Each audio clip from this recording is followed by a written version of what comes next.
먹고 싶지만 참을 수밖에 없는 질환이 있습니다. 바로 음식 알레르기인데요. 오늘은 알레르기내과 이소희 선생님과 함께 음식 알레르기에 대해서 자세히 알아봅니다. 안녕하세요. 네, 안녕하세요. 네, 실제로 제 주위에 보면 돼지고기 알레르기, 갑각류 알레르기, 들깨 알레르기에서 참 다양한 알레르기 질환들이 있던데 실제로 이 음식 알레르기가 흔하게 나타나는 질환인 건가요? 실제로는 그렇게 흔한 질환은 아닙니다. 우리나라 역학조사 결과에 의하면 소아에서는 5%, 그러니까 100명 중에 5명 정도에서 음식물 알레르기가 있고요. 네. 성인은 그보다 더 적어서 2에서 3%, 예, 그 정도로 보고가 되고 있습니다. 네, 이렇게 알레르기와 증세가 비슷해서 오해를 하는 경우도 있지만 실제로 음식 알레르기 때문에 고생하시는 분들도 있잖아요. 왜 몸에서 이렇게 면역 거부 반응이 일어나는 건가요? 특정 음식물이 알레르기 체질이 있는 특정 사람들한테서는 해로운 물질로 기억이 되어 있기 때문에 그렇습니다. 이런 과정을 감작이라고 하는데 알레르기 감작은 아무한테서나 나타나는 것은 아니고요. 기본적으로는 알레르기 체질이 있는 유전적인 소인이 있는 사람들한테서 나타나기가 쉽고요. 그리고 환경적인 요인도 복합적으로 작용을 할 수가 있습니다. 그런데 이 알레르기를 일으키는 걸 보면은 좀 비슷한 식품군에서 일어나는 경우가 있는 것 같아요. 대표적인 음식에는 어떤 것들이 있을까요? 모든 음식이 음식물 알레르기를 일으킬 수 있지만 대표적인 음식물은 이제 우유나 달걀, 그리고 대두, 콩이나 견과류, 게, 새우 같은 갑각류나 생선류가 대부분을 차지합니다. 근데 이게 음식에 대한 알레르기인 만큼 평소에 내가 음식을 먹었을 때 어떤 반응이 나타나는지 좀 잘 지켜봐야 할 텐데요. 실제로 알레르기, 음식 알레르기인 경우에 나타나는 대표적인 증상이 따로 있는 건가요? 생길 수 있는 증상은 굉장히 다양한데요. 알려져 있는 알레르기 반응이 다 생길 수가 있습니다. 콧물 재채기, 코막힘 같은 비염 증상, 두드러기, 그리고 음식물을 입에 넣는 순간 닿은 부분이 가렵고 부풀어 오르는 그런 이제 구강 알레르기 증후군 증상도 생길 수가 있고요. 만성화가 되면 지속되는 복통이나 설사도 유발을 할 수가 있습니다. 또 가장 심각한 경우에는 음식물 섭취 후에 이러한 알레르기 반응들이 동시다발적으로 전신적으로 이제 발생하는 아나필락시스, 쇼크 반응도 발생할 수 있습니다. 그런 만큼 미리 내가 어떤 알레르기가 있는지 알고 또 치료를 할 수 있으면 좋을 텐데 이게 치료가 가능한 건가요? 네, 치료는 가능하지만 사실 쉽진 않습니다. 가장 중요한 방법은 원인 음식물을 정확히 파악한 후에 아주 철저하게 장기간 회피하는 것이 가장 좋습니다. 그렇게 되면 몸에서 그 알레르기를 잊어버리게 됩니다. 그럼으로써 면역 관용이 유도가 되고 음식물 알레르기가 없어질 수 있는 것이죠. 가장 중요한 거는 전문가와 이제 상담 후에 정확히 알레르기 원인을 파악을 해서 그 특정 음식물만 이제 제한을 하시는 것이 가장 좋겠습니다. 네, 음식 알레르기 간단하게 생각하기 쉽지만 심각한 경우에는 사망까지 이를 수가 있습니다. 그런 만큼 자가 진단하시지 말고요. 혹시 의심이 되신다면 꼭 정확한 진단 받으시기 바랍니다. 소금 등 다양한 식품에 함유된 나트륨. 나트륨을 과다 섭취하면 고혈압 등 혈관 질환이 유발되거나 관절, 뼈 건강에까지 악영향을 줄 수 있다. 설탕 같은 당류 역시 과다하게 섭취하면 당뇨병, 비만 등 여러 문제가 발생할 수 있는데 무심코 섭취하는 찌개, 국, 탕 등에는 대개 많은 양의 나트륨이, 떡, 빵과 같은 간식에는 대개 많은 양의 당류가 들어있어 주의가 필요하다. 혈당 조절을 위해 운동을 꾸준히 하고 나트륨 배출을 위해 채소를 충분히 섭취하는 것도 중요한데 오늘 나트륨의 주요 공급원인 소금과 당류의 대표주자 설탕의 올바른 섭취법에 대해 알려드립니다.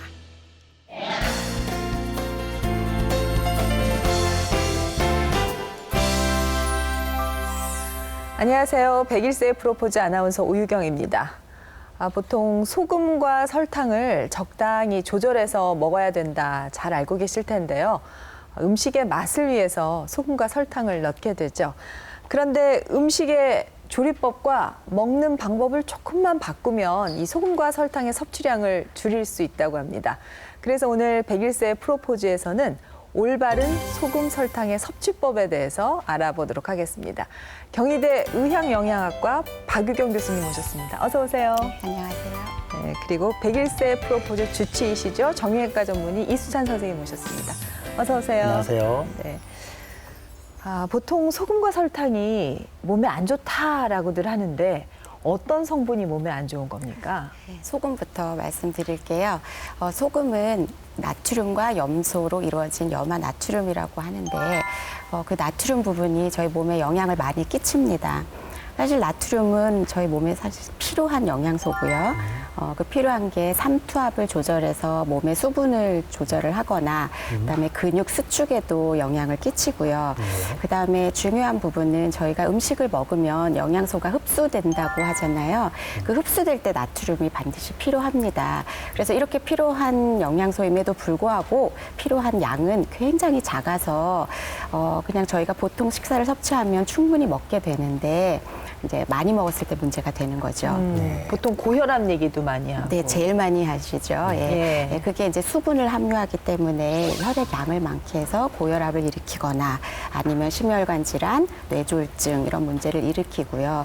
또 그 외에도 콩팥의 문제를 일으켜서 콩팥을 기능을 떨어뜨리게 한다거나 최근에 나온 거는 저희들이 이제 환경적인 요소도 유전적인 요소도 많이 작용하지만 위암 발병을 한다고도 알려져 있습니다.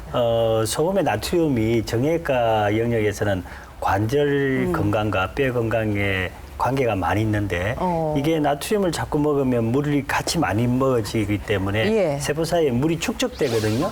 그러면서 세포 사이에 물이 축적되는 그것이 관절 부종을 일으키게 됩니다.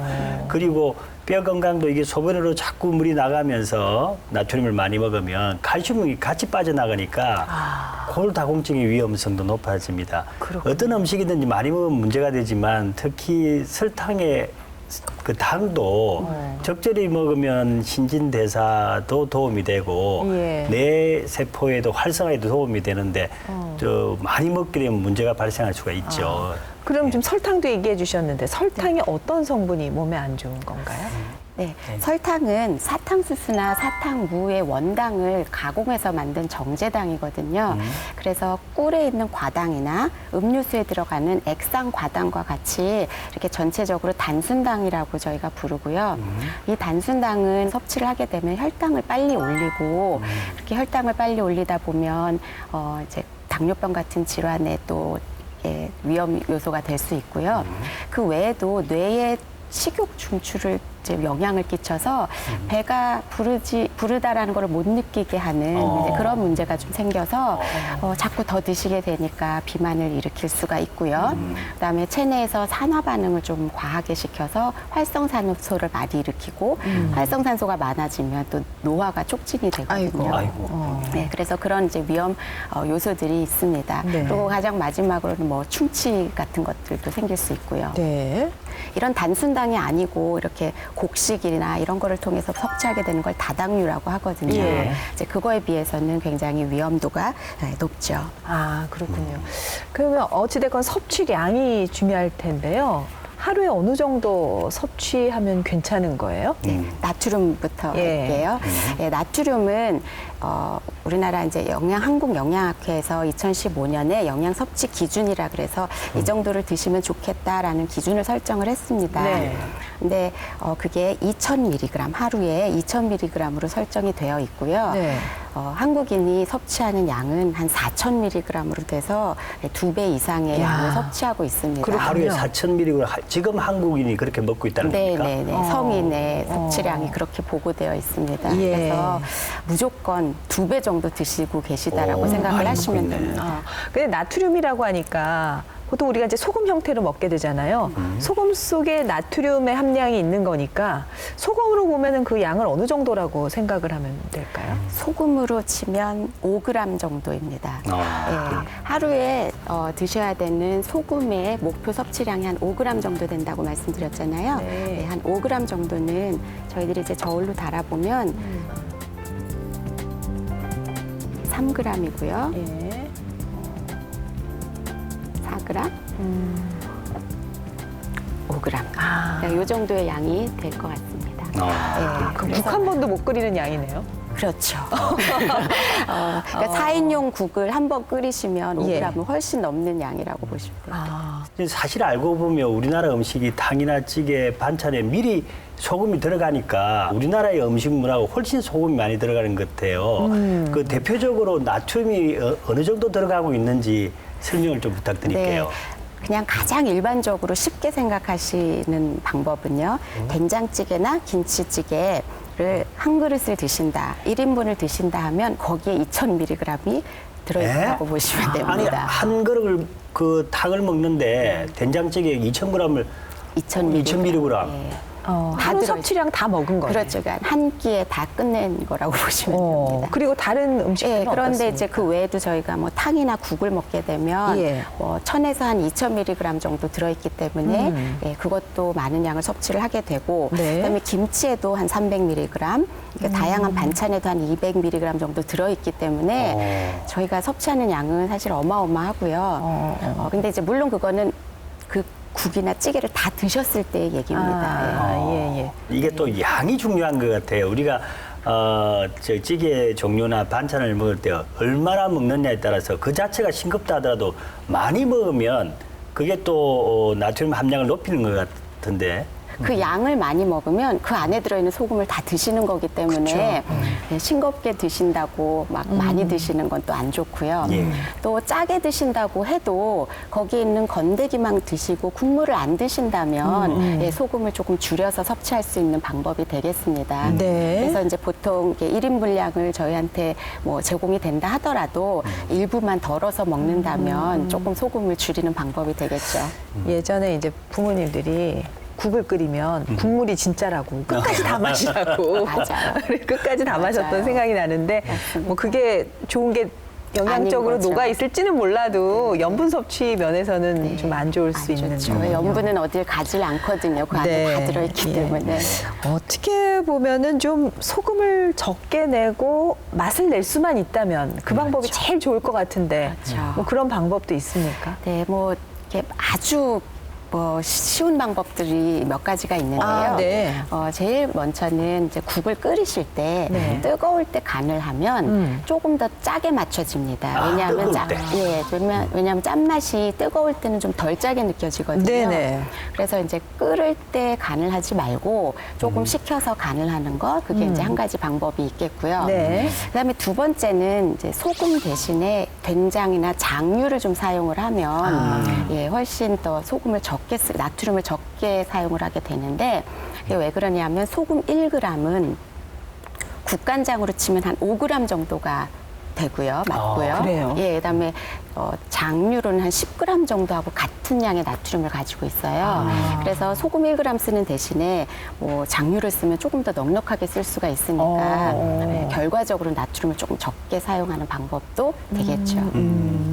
그 어떤 분들은 그 마트나 네. 이렇게 장에 가실 때 그 장류나 또는 가공식품을 보고 네. 나트륨 함량이 얼마나 된 걸 꼭 체크하면서 이걸 이제 건강에 도움되게끔 하는데 이것도 좋은 방법 같습니다. 매우 네. 좋은 방법이죠. 예. 예. 네, 우리나라 지금 가공식품에는 표를 뒤집어 보시면 네. 이렇게 네모난 영양 표시라는 이제 성분표가 있고요. 거기에 보면 나트륨 함량이 나와 있습니다.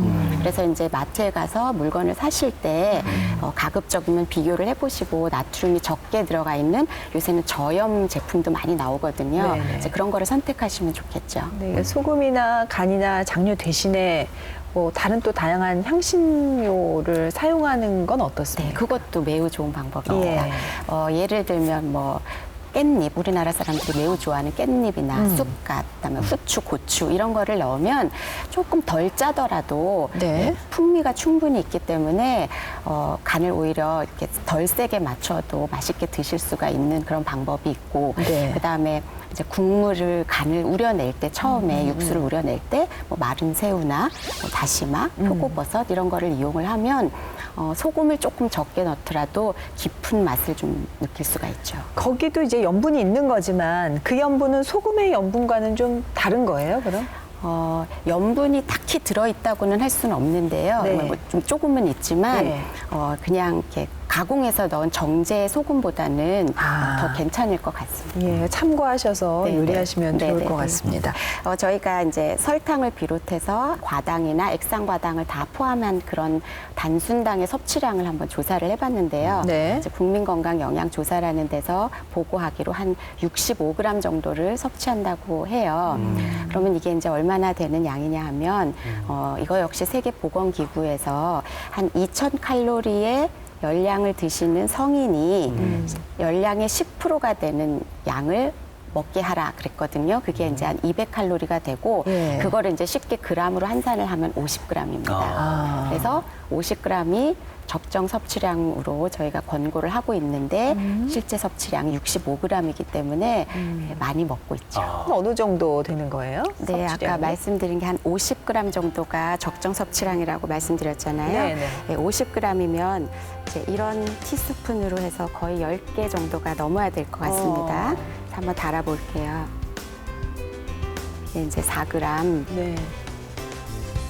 그래서 5g 정도 됐는데 이런 양을 10번 정도 드시는 양인데요. 굉장히 많아 보이기는 하는데 네, 사실은 음료수 하나의 절반 정도, 25g 정도가 들어있어서 네, 그러니까 설탕은 숨어 있는 게 많으니까 그걸 잘 봐야 되겠죠. 그렇죠. 예. 그 어르신들 이야기를 들어보면 옛날에 젊었을 때는 내가 단 걸 많이 먹었다. 근데 지금은 당이 싫다. 잘 안 먹는다. 단 거 싫어한다고. 그렇죠. 그런데 자세히 보면 이게 설탕이나 과자는 잘 안 드셔도 차나 또 빵, 떡도 좋아하시잖아요. 예. 그런 거 드시면 역시 당 수치가 또 영향을 줄 것 같은데. 네. 떡이나 빵 자체가 주는 거는 주로 이제 다당류인 탄수화물인데요. 네. 거기 안에 들어있는 또 설탕 함량이 있거든요. 네. 이제 결국엔 그거를 드시게 되면 내 입맛엔 달게 느끼지 않아도 설탕을 섭취하게 되고요. 그다음에 어르신들이 또 많이 드시는 게 뭐 요구르트나 그다음에 커피, 예. 그다음에 뭐 식혜 이런 거를 드시면 네. 거기 안에 들어있는 설탕 양이 하루 권고해준 아까 적정 섭취량의 한 3분의 1에서 절반 정도가 됩니다. 그래서 하루에 요구르트 하나 먹고 뭐 예를 들어 식혜 한 잔을 드셨으면 일일 적정 섭취량을 또 지나치게 되는 거죠. 숨어 있는 네. 당이 다 있는 거예요. 네, 그러니까. 네, 그렇습니다. 그래서 하여튼 집에서 요리를 할 때는 저도 당을 줄이려고 별 수를 다 써요. 네. 그래서 올리고당이라는 것도 네, 네, 있고 맞습니다. 꿀을 넣기도 하고 뭐 과실청 넣으시는 분도 네, 있고 네. 여러 가지 방법이 있잖아요. 네. 그런 것들이 좀 도움이 되겠습니까? 그냥 생 설탕을 넣는 것보다는 네. 심정적으로는 굉장히 좋죠. 예, 심정적으로는 좀 적게 들어간다는 느낌이 드는데 실제로 과실청은 뭐 과일 안에 들어있는 비타민이나 여러 가지 미네랄이 있어서 좋은 느낌은 들지만 네. 과실청을 담글 때 보면 과일 절반, 설탕 절반이거든요. 그렇죠. 사실 그래요. 네, 그래서 결국에는 집어넣는 양은 대부분이 설탕물이라고 생각을 하시면 돼요. 그래서 과실청도 굳이 그렇게 많이 쓰시지 않는 게 좋고요. 그거는 비슷하다고 보면 되겠군요. 비슷하다고 보시면 되고 그 대신 방금 말씀하신 올리고당은 네. 흡수가 조금 빨리 안 되는 당이고요. 그다음에 이제 좋은 점이 설탕보다 칼로리가 한 3분의 1 정도밖에 안 됩니다. 예. 그래서 이제 이렇게 감미료로 쓰실 때 올리고당을 쓰시는 거를 조금 저희가 권하죠. 근데 조금 덜 달아가지고 그렇죠. 예, 좀 그건 있습니다. 부족하더라고요. 덜 달면 또 좀 더 넣게 되고 해서 그러니까 결국은 좀 많이- 비슷할 수도 있어요. 네, 그런 건 있는 것 같아요. 그 꿀도 마찬가지죠. 그 당 관리하는데 별로 뭐 설탕이나 진배 없다. 네, 거의 꿀은 비슷하죠. 괜찮다는 사람들도 있던데요. 네, 이제 꿀에는 과당이 들어있는데 네. 이제 과당도 똑같은 단순당입니다. 그래서 그냥 설탕보다는 조금 낫다고 할 수 있고 그 꿀에는 또 다양한 미네랄들이 들어있어서 네, 네. 이제 그런 부분이 좋다고는 할 수 있지만 저희들이 그냥 당이라는 입장에서 보면 거의 비슷하게 그렇게 권하지는 않고 있습니다. 그럼 결국은 과실청이나 꿀이나 당 관리에 있어서는 설탕이나 뭐 유사하다 이렇게 네, 봐지는군요. 그렇게 보시면 돼요. 그런데 이제 우리가 음식의 단맛을 내기 위해서 과일을 이렇게 갈아서 그 단맛을 내기 위해서 였잖아요. 그건 어떻게 생각하십니까? 불고기 같은 거 할 때요. 그렇죠. 예. 사과, 배랑 네, 네. 양파를 갈아가지고 설탕을 좀 줄이는 경우 네, 있거든요. 맞습니다. 그거는 괜찮죠. 물론 과일에 있는 당이 다 좋다는 거는 아닌데요. 네, 그래도 그냥 일반적인 정제된 것들보다는 양파나 방금 말씀하신 배나 사과를 갈아서 넣으시면 훨씬 더 풍미도 나고 또 이렇게 한번 갈아놨다가 냉동해서 놓으면 이렇게 조금씩 떼서 쓰기도 하고 네, 그래서 그런 거는 이제 권할만 하죠. 네. 처음부터 식단을 모두 바꾸기는 어렵지만은 이것도 조금씩 노력을 하시면 또 식탁을 바꿔나갈 수 있지 않을까 싶습니다. 이외에도 소금, 설탕 섭취와 관련해서 궁금한 점들 있으실 텐데요. 오늘도 친절한 진료실 준비했습니다. 질문 함께 보시죠. 첫 번째 질문입니다. 과일 속에도 당류가 꽤 들어있다던데 과일은 하루에 얼마나 먹는 것이 좋을지 궁금해하시는 분들 많았습니다. 다음으로 운동을 꾸준히 하면 혈당 수치를 낮추는 데 도움이 된다고 하던데 정말 그런지 궁금해하시는 분들 계셨습니다. 마지막으로 짠 음식을 먹은 후엔 물과 채소를 충분히 섭취하는 게 좋다고 하던데 실제로 건강에 도움이 될 수 있는지 질문 주신 분들 계셨습니다.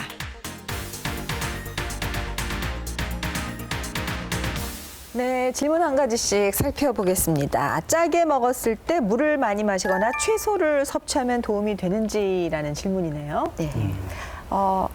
그냥 결론부터 말씀드리면 네. 안 드시는 것보단 당연히 물을 드시는 게 좋고요. 예. 네, 나트륨을 배출해내는 방법으로 어쨌든 물을 섭취를 하셔야 예. 네, 배출이 되기 때문에 예, 물을 섭취하는 것은 좋습니다. 네. 근데 그거보다 더 좋은 거는 사실 나트륨이라는 전해질을 빼내주는 또 전해질이 칼륨이라고 있습니다. 아. 그래서 칼륨을 섭취하게 되면 내 몸에 많이 갖고 있는 나트륨을 배설을 시키게 되는데 네. 그런 칼륨이 많이 들어있는 식품들이 뭐 호박이나 시금치나 그리고 제일 이제 유명한 바나나 같은 것이 있습니다. 아. 그래서 그런 거를 섭취하게 되면 나트륨을 조금 배출시킬 수는 있죠. 근데 이제 조금 주의할 사람들은 없습니까? 아, 네. 되게 좋은 질문이신데요. 네, 아무래도 이제 콩팥 기능이 조금 떨어진 사람들은 이런 전해질들을 많이 여과하기가 되게 어렵습니다. 그래서 콩팥 기능이 안 좋으신 분들은 나트륨 특별히 주의해야 되고 칼륨도 주의해야 됩니다. 우리가 채소를 많이 먹으라고 항상 이야기를 하는데 근데 콩팥병 걸리신 분한테는 채소를 많이 먹는 거는 권장하지 않고 좀 적게 드시라고 말합니다. 그 이유가 콩팥병 걸리신 분은 이 칼륨을 배설을 잘 못해서 혈액 중에 칼륨 농도가 높아지는데 칼륨 농도가 높아지면 심장에서 우리 맥이 정확하게 딱딱딱 이렇게 돼야 되는데 아주 불규칙하게 되는 부정맥이 생기고 근육도 수축과 이완이 자꾸 반복돼야 되는데 이게 수축과 이완을 제대로 못하니까 근육 쇠약이 생기니까 콩팥병 걸리신 분은 채소를 조금만 드십시오. 아, 그렇군요. 그리고 운동을 하면은 혈당을 낮추는 데 도움이 되는지 궁금해하는 분 계셨는데 그건 제가 선생님께 설명드릴게요. 여쭤봐야겠네요. 예. 운동을 하면 운동 에너지원으로 근육이 포도당을 이렇게 소모를 시킵니다. 네. 그러면 당 수치가 떨어지니까 당뇨가 있으신 분이나 또는 당 수치를 떨어뜨리기 위해서는 운동을 함으로 해서 당이 감소가 되는데 우리가 맛있는 음식을 볼 때 당이 있어서 저걸 먹어야 되나 좀 안 참아야 되나 할 때 그 음식을 드시고 꼭 유산소 운동과 근력 운동을 하시면 네. 당 수치가 떨어지니까 너무 음식을 주저하지 마시고 운동을 해서 그걸 해소하시면 될 것 같습니다. 예, 알겠습니다. 그리고 이건 저도 궁금한데 과일은 하루에 어느 정도 먹는 게 적당합니까? 건강한 성인들에게 있어서는 한 200g 정도를 권합니다. 근데 그 200g을 그냥 쉽게 생각하면 보통 사이즈의 귤이 한 개가 100g이에요. 그래서 귤 2개 정도의 분량 혹은 작은 사이즈의 사과 분량, 요새는 사과나 배가 워낙 크잖아요. 근데 그거를 하나를 드시면 절대 안 되고요. 예, 그러니까 중간 사이즈의 사과 한 개 정도가 한 200g이 되고, 그 다음에 또 딸기로 봤을 때는 한 5-6개 정도가 100g입니다. 그 한 끼 얘기하시는 거예요? 하루에요? 하루에 200g. 그게 당 관점에서 봤을 때 그렇다는 그렇죠. 말씀이시군요. 예. 그러니까 채소, 과일을 합쳐서 저희가 한 7, 8번을 먹어야 되는데 네. 이제 그거를 과일로 많이 드시고 싶어 하시는데요. 네. 채소를 더 많이 드시고 과일은 정말 한 2개 정도, 작은 양으로 2개 정도 되는 것만 드셔야지 되고요. 이제 특히 어르신들은 혈당 조절이 잘 안 될 때가 많거든요. 네. 근데 그때 과일에는 당을 또 많이 드시면 그렇게 좋지 않을 수 있습니다. 그렇군요. 예. 그 외에도 뭐 꼭 기억해둬야 하는데 제가 안 여쭤본 게 있나요?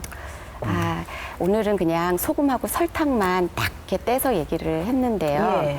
이제 이 두 물질은 정말 적게 드시는 게 맞습니다. 예. 그래서 최소한으로 드셔야 되는데 그 방법이 이제 가공식품을 좀 적게 드시고 자연식품을 좀 많이 드시는 게 중요하고요. 그다음에 이제 사실은 다양한 식품을 고르게 드시는 게 저희들 영양학에서 늘 하는 얘기고요. 네. 그리고 제일 마지막으로는 어르신들은 이제 근육 손실이 많아집니다. 그래서 근육 손실이 자연스럽게 생기기 때문에 그것을 보강하기 위해서는 양질의 단백질, 그러니까 뭐 좋은 우유나 계란 아니면 뭐 생선 뭐 이런 거를 좀 많이 드시면 건강한 생활을 하실 수 있을 것 같습니다. 어르신들은 탕이나 찌개 없으면 식사가 잘 못하시는 경우가 있는데 예. 그 탕찌개에 소금이 많다고 그러니까 양을 줄이시고 또 저도 사실은 라면이나 칼국수를 참 좋아하거든요. 예, 예. 거기도 아마 나트륨이 많다고 돼 있어요. 저도 아주 주의를 하고 그래서 건강한 노후가 될 수 있도록 노력하겠습니다. 예. 네, 오늘 소금과 설탕 섭취법, 네, 그리고 섭취해야 되는 적절한 양에 대해서 잘 들었습니다. 박윤 교수님 감사합니다. 감사합니다. 네, 이수찬 선생님도 감사합니다. 감사합니다. 네. 요즘 사실 먹을 게 부족해서 생긴다기보다는 과해서 생기는 병이 많은 만큼 그 섭취량 적절하게 조절하시고요. 또 아주 좋은 방법으로 조리해서 드시면 맛있는 식습관 가지실 수 있을 것 같습니다. 오늘 함께해 주신 시청자 여러분 감사드리고요. 101세의 프로포즈는 다음 이 시간에 또 찾아뵙겠습니다. 감사합니다.